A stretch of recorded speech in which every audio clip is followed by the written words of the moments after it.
Charming day it has been, Miss Fairfax. Pray don't talk to me about the weather, Mr. Worthing. Whenever people talk to me about the weather, I always feel quite certain that they mean something else. And that makes me so nervous. I do mean something else. I thought so. In fact, I am never wrong. And I would like to be allowed to take advantage of Lady Bracknell's temporary absence. I would certainly advise you to do so. Mamma has a way of coming back suddenly in a room that I have often had to speak to her about. Miss Fairfax, ever since I met you, I have admired you more than any girl I have ever met since I met you.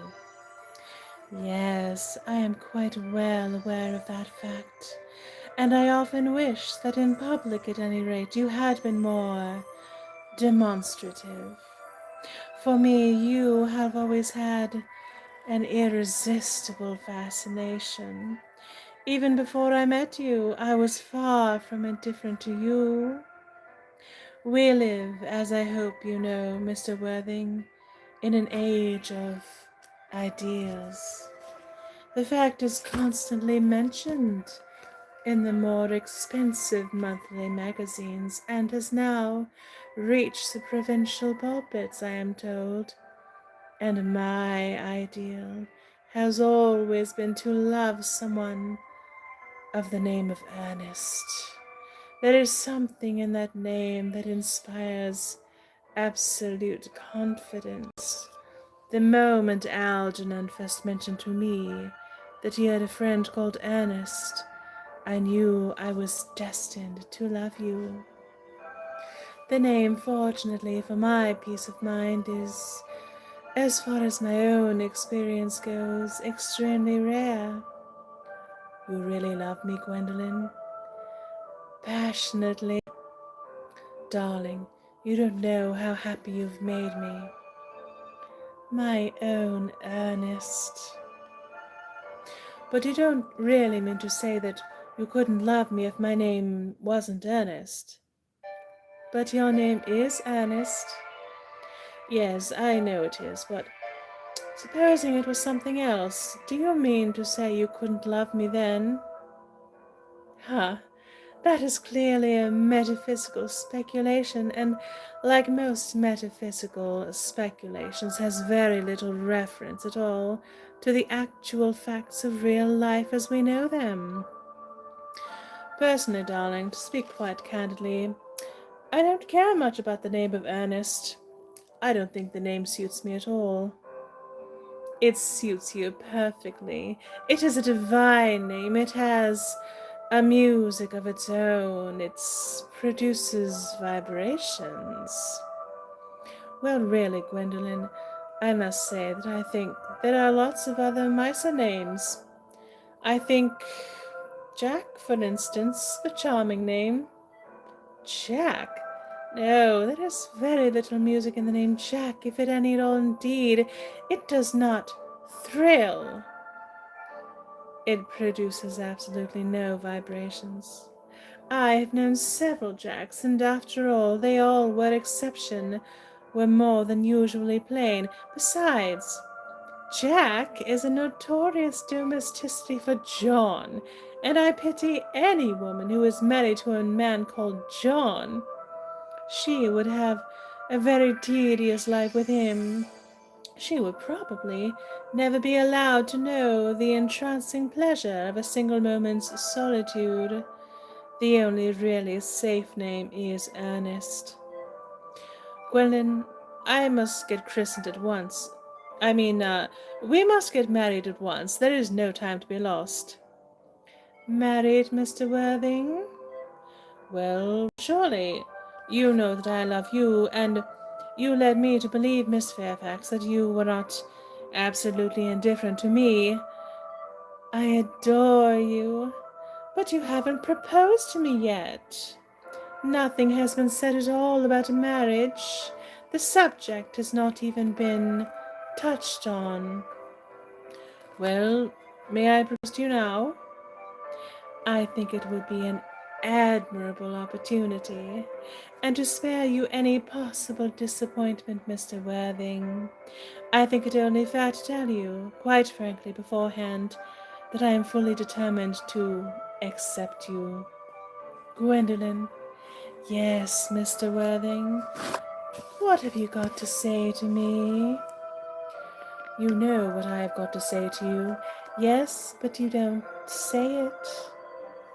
Gwendolen, will you marry me? Of course I will, darling. How long you have been about it. I'm afraid you have had very little experience in how to propose. My own one, I have never loved anyone in the world but you.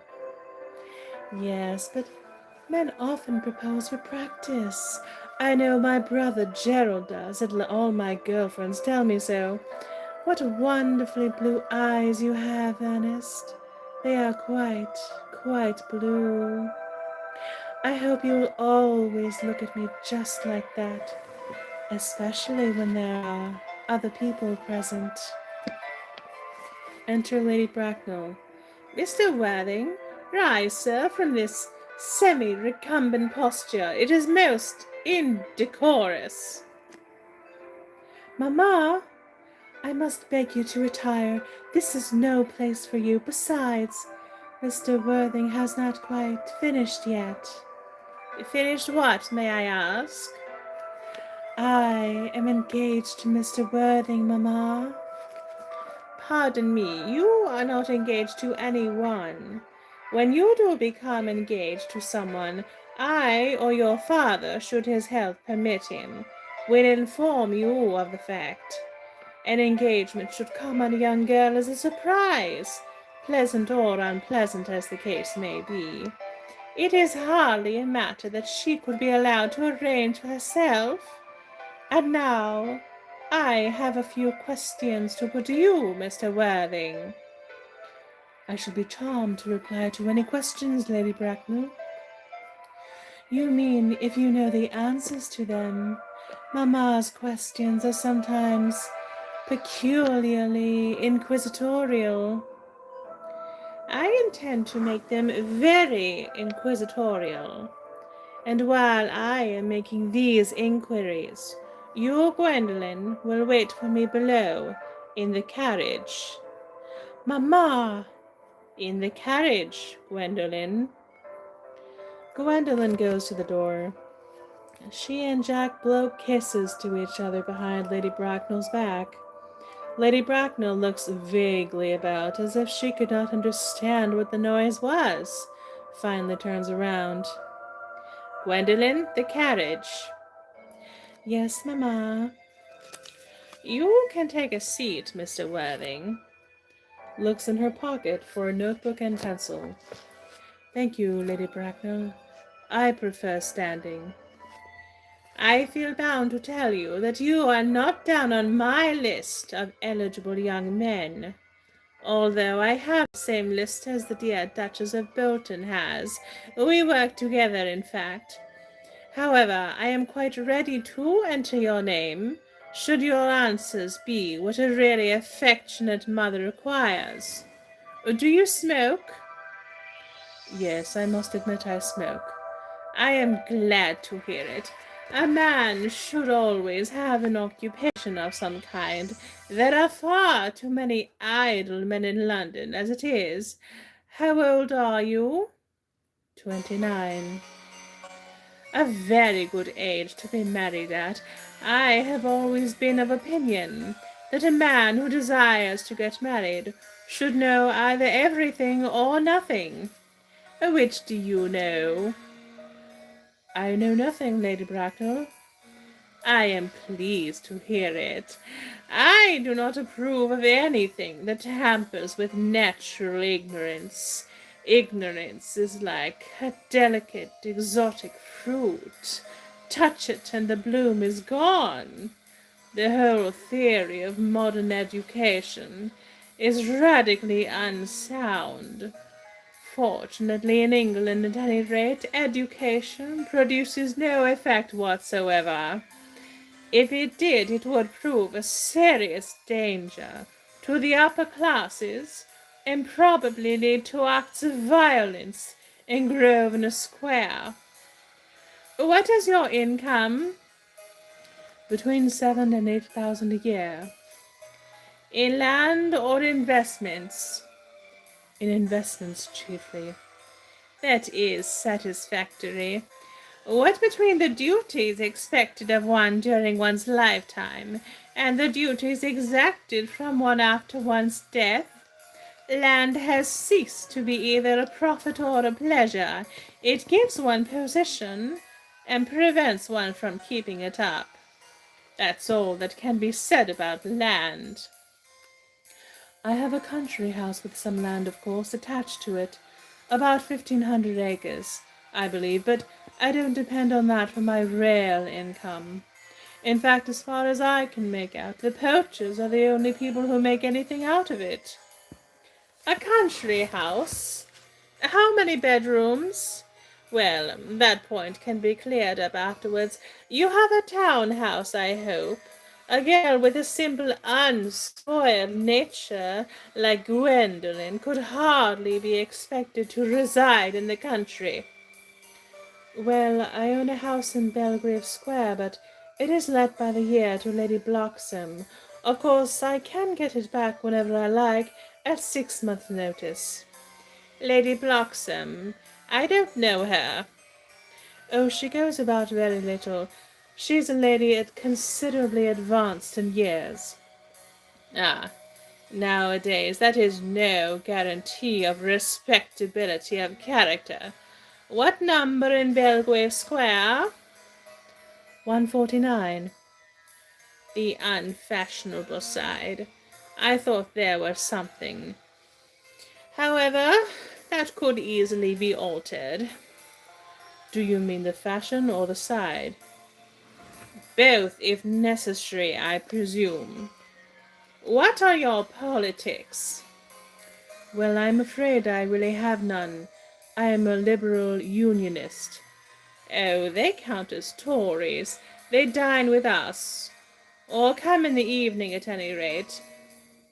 You have, of course, no sympathy of any kind with the Radical party. Oh, I don't want to pit the asses against the classes, if that is what you mean, Lady Bracknell. That is exactly what I do mean. Ahem, are your parents living? I have lost both my parents. Both? To lose one parent may be regarded as misfortune. To lose both seems like carelessness. Who was your father? He was evidently a man of some wealth. Was he born in what the Radical papers call the purple of commerce, or did he rise from the ranks of the aristocracy? I'm afraid I really don't know. The fact is, Lady Bracknell, I said I had lost my parents. It would be nearer the truth to say that my parents seem to have lost me. I don't actually know who I am by birth. I was found. Found? The late Mr. Thomas Cardew, an old gentleman of a very charitable and kindly disposition, found me, and gave me the name of Worthing, because he happened to have a first-class ticket for Worthing in his pocket at the time. Worthing is a place in Sussex. It is a seaside resort. Where did the charitable gentleman who had a first-class ticket for the seaside resort find you? In a handbag. A handbag? Yes, Lady Bracknell. I was in a handbag, a somewhat large black leather handbag with handles to it. An ordinary handbag, in fact. In what locality did this Mr. James, or Thomas, Cardew, come across this ordinary handbag? In the cloakroom at Victoria Station. It was given to him in mistake for his own. The cloakroom at Victoria Station? Yes, the Brighton line.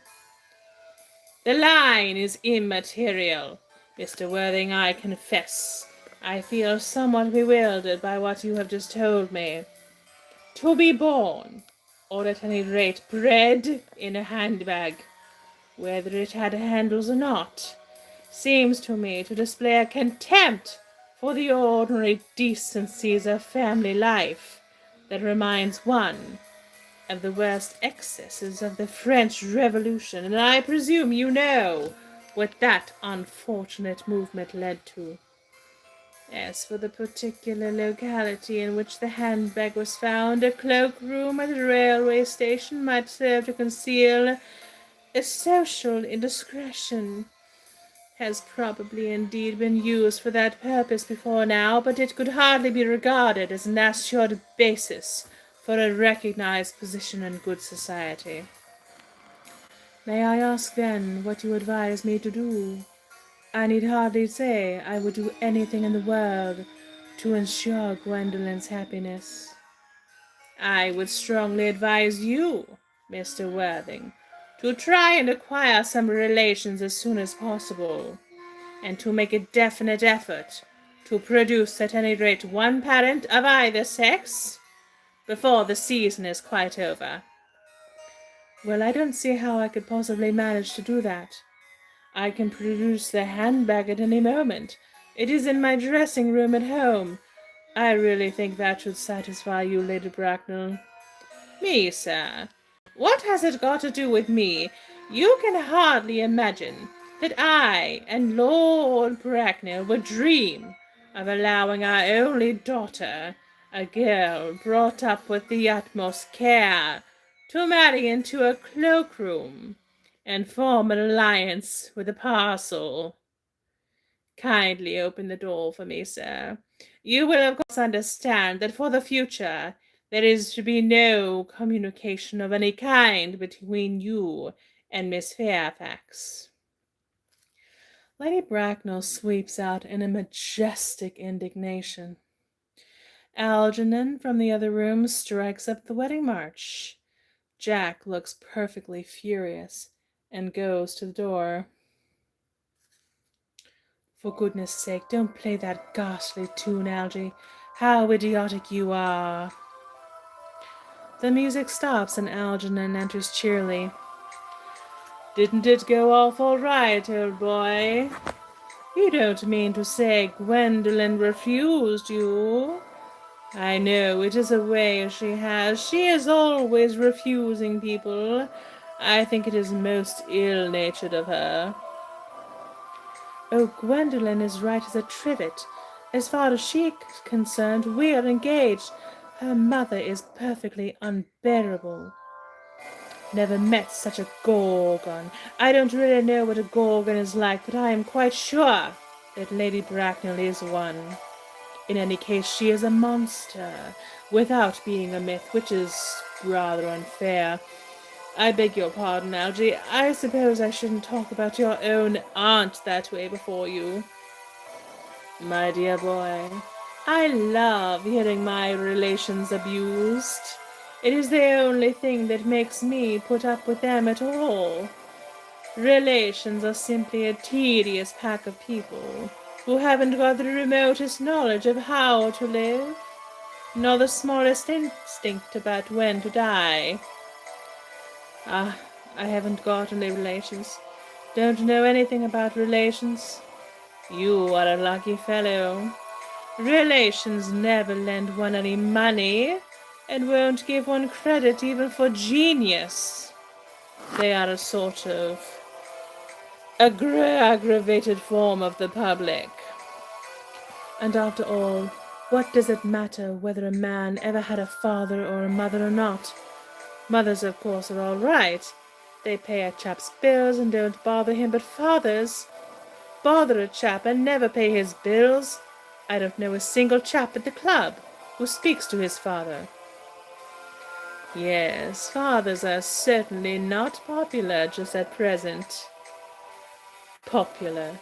I bet you anything you like that there is nothing I bet you anything you like that there is not a single chap Of all the chaps that you and I know, who would be seen walking down St. James Street with his own father? Anything in the papers?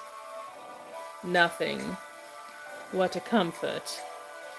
There is never anything in the papers, as far as I can see. I think there is usually a great deal too much in them. They are always bothering one about people one does not know, one has never met, and one does not care twopence about. Brutes.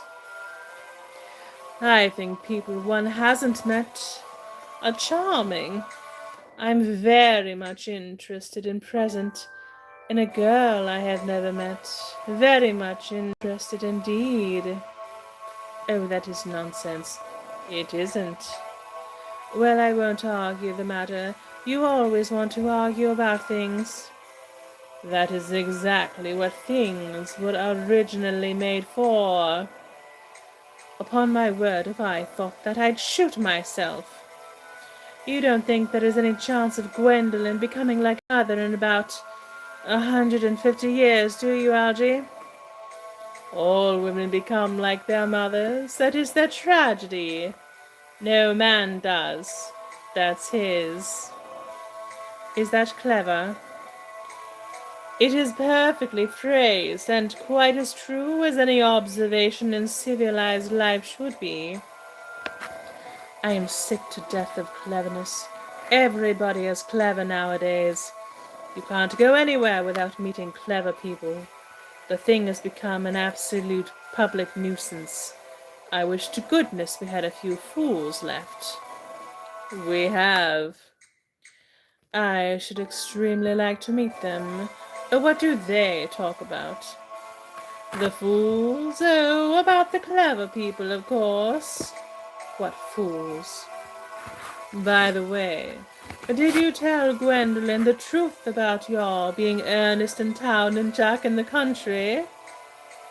My dear fellow, the truth isn't quite the sort of thing one tells to a nice, sweet, refined girl. What extraordinary ideas you have about the way to behave to a woman. The only way to behave to a woman is to make love to her if she's pretty, and to someone else if she is plain. Oh, that is nonsense. What about the young lady whose guardian you are? Miss Cardew? What about your brother? What about the profligate Earnest? Oh, Cecily is all right. Before the end of the week I shall have got rid of my brother. I think I'll probably kill him in Paris. Why Paris? Oh, less trouble. No nonsense about a funeral and that sort of thing. Yes, I'll kill him in Paris. Apoplexy will do perfectly well. Lots of people die of apoplexy quite suddenly, don't they? Yes, but it's hereditary, my dear fellow. It's a sort of thing that runs in families. Good heavens, then I certainly won't choose that. What can I say? Oh, say influenza. Oh no, that wouldn't sound probable at all. Far too many people have had it. Oh well, say anything you choose. Say a severe chill. That's all right. You are sure a severe chill isn't hereditary, or anything dreadful of that kind? Of course it isn't. Very well then, it is settled. But I thought you said that Miss Cardew was a little too much interested in your poor brother Earnest. Won't she feel his loss a good deal? Oh, that is all right. Cecily is not a silly romantic girl, I'm glad to say. She has got a capital appetite, goes long walks, and pays no attention at all to her lessons. I would rather like to see Cecily. I will take very good care you never do, and you are not to speak of her as Cecily. Ah, I believe she is plain. Yes, I know perfectly well what she is like. She is one of those dull, intellectual girls one meets all over the place. Girls who have got large minds and large feet. I am sure she is more than usually plain, and I expect she is about 39 and looks it.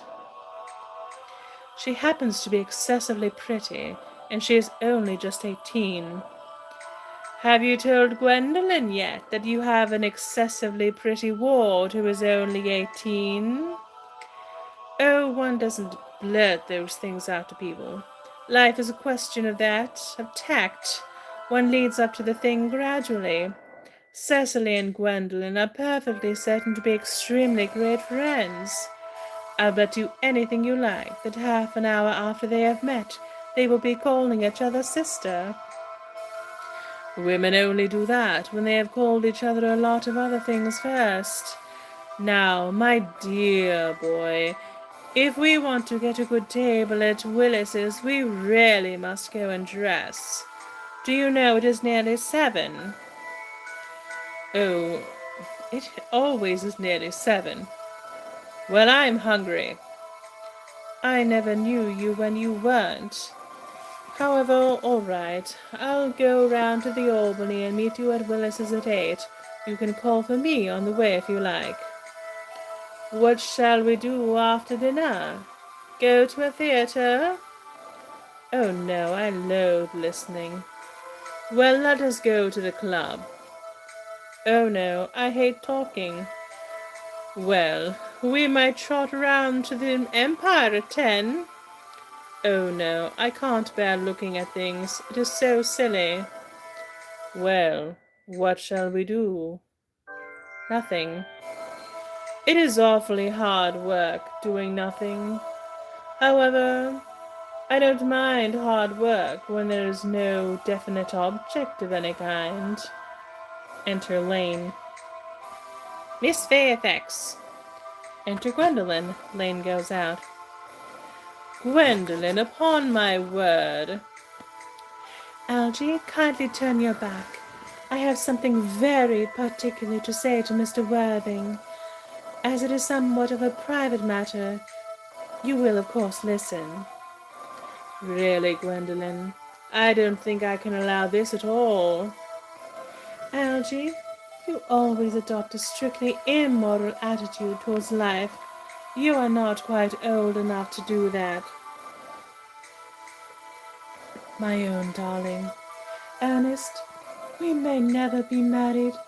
From the expression on Mamma's face, I fear we never shall. Few parents nowadays pay any regard to what their children say to them. The old-fashioned respect for the young is fast dying out.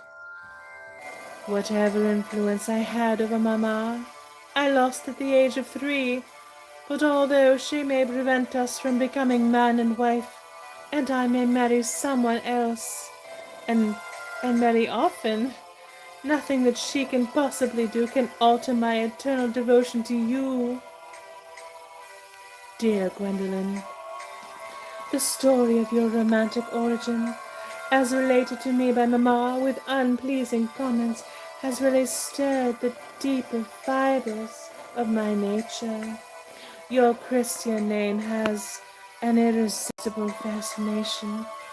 The simplicity of your character makes you exquisitely incomprehensible to me. Your town address at the Albany I have. What is your address in the country? The Manor House, Woolton, Hertfordshire. Algernon, who has been carefully listening, smiles to himself and writes the address on her shirt cuff, then picks up the railway guide. There is a good postal service, I suppose. It may be necessary to do something desperate. That, of course, will require serious consideration. I will communicate with you daily. My own one. How long do you remain in town? Till Monday. Good. Algy, you may turn round now. Thanks, I've turned around already. You may also ring the bell. You will let me see you to your carriage, my own darling. Certainly. I will see Miss Fairfax out. Yes, sir. Jack and Gwendolyn go off.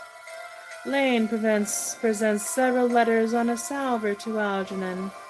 It is to be surmised that they are bills, as Algernon, after looking at the envelopes, tears them up. "A glass of sherry, Lane." "Yes, sir." "Tomorrow, Lane, I'm going Bunburying." "Yes, sir." "I should probably not be back till Monday. You can put up my dress clothes, my smoking jacket, and all the Bunbury suits." "Yes, sir." "I hope tomorrow will be a fine day, Lane." "It never is, sir." "Lane, you're a perfect pessimist." "I do my best to give satisfaction, sir." Exit enter Jack. Lane goes off. "There's a sensible, intellectual girl, the only girl I ever cared for in my life." Algernon is laughing immoderately. "What on earth are you amused at?" "Oh, I'm a little anxious about poor Bunbury, that's all."